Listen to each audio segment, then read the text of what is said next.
En este video te quiero mostrar cómo hacer para cobrar una cuota de forma presencial. Lo primero que tenés que hacer es venir al módulo de finanzas y caja, luego a caja, acá buscamos al alumno por su DNI. Una vez que aparece el alumno, tocamos el nombre del alumno, seleccionamos la cuota que quiere pagar el alumno, por ejemplo esta, la cuota 3, seleccionamos el método de pago, por ejemplo transferencia o efectivo.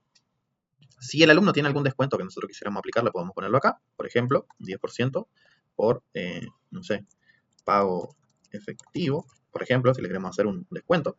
Acá podemos visualizar cómo va a estar el recibo. Y acá tenemos dos opciones. Si ya tenemos configurado el módulo de Arca, podemos directamente desde acá emitir la factura electrónica. Si no, armamos un recibo interno, confirmamos el cobro y luego imprimimos el comprobante. Con eso finalizamos el cobro de la cuota.